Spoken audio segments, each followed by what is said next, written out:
السلام علیکم۔ شروع کرتا ہوں اللہ کے نام سے جو نہایت مہربان اور رحم کرنے والا ہے۔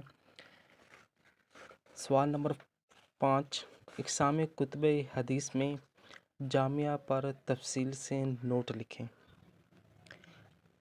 اقسام کتب حدیث کی کئی کتب مختلف اقسام پر مشتمل ہوتی ہیں، جن میں سے ایک اہم قسم جامعہ ہے۔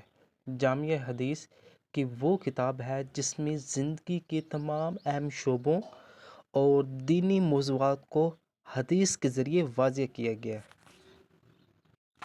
جامعہ کتب حدیث میں ہر وہ حدیث شامل ہوتی ہیں جو دین کے اصولوں کو فروغ اور انسان کی زندگی کے مختلف پہلوؤں کو بیان کرتی ہیں۔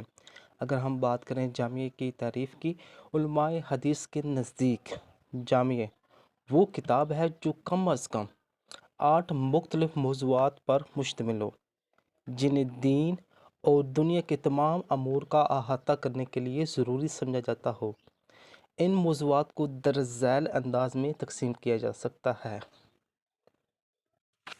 نمبر 1، عقائد، اللہ، رسالت، قیامت، تقدیر اور دیگر ایمانی امور سے متعلق حدیث اس میں شامل ہوتی ہیں۔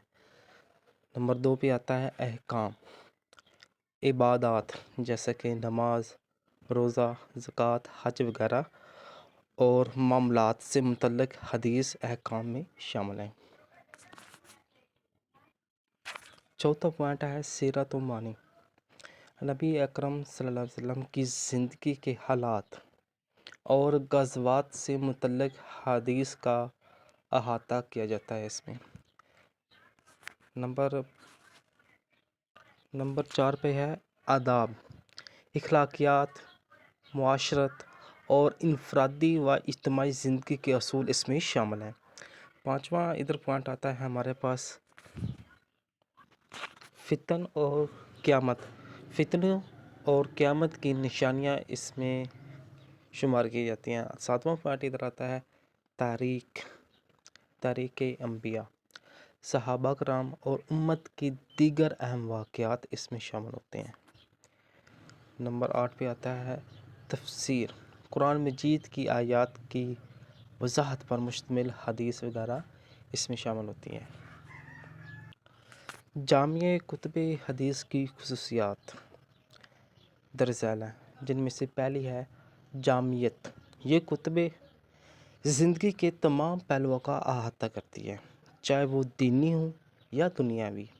دوسرا اس میں پوائنٹ آتا ہے ترتیب، موضوعات کو منظم انداز میں ابواب کے تحت ترتیب دیا جاتا ہے اس میں۔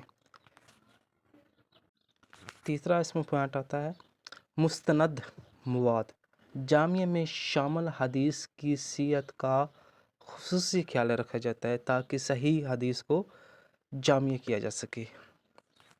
چوتھا پوائنٹ ادھر آتا ہے تنوع، مختلف موضوعات کی حدیث کو ایک جگہ جمع کر کے دین کو آسان اور جامع انداز میں پیش کیا جاتا ہے۔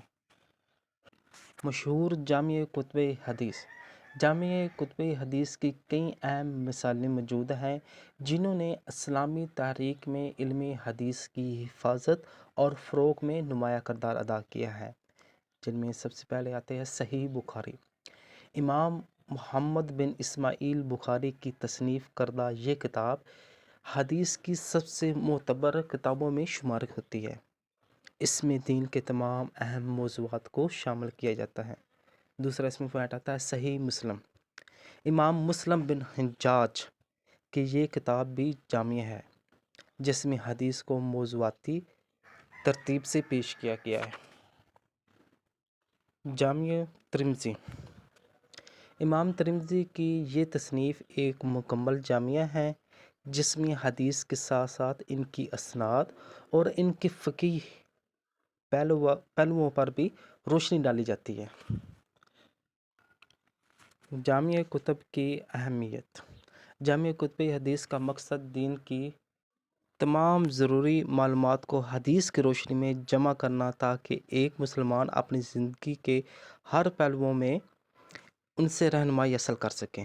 ان کتابوں نے نہ صرف علمی حدیث کو محفوظ رکھنے میں مدد فراہم کی ہے، بلکہ دینی اسلام کی جامعیت کو بھی نمایاں رکھا ہے۔ اسی طرح آپ یہ کویسچن حل کر سکتے ہیں، اور آپ نے سب اسٹوڈنٹ نے ہیڈنگ کو اچھی طرح سے یاد کرنا ہے۔ باقی جو چیزیں ہوتی ہیں یہ بندہ کچھ نہ کچھ اپنے پاس سے بھی لکھ سکتے ہیں، لیکن آپ کی جو مین ٹارگٹ ہے وہ آپ کی ہیڈنگ ہے۔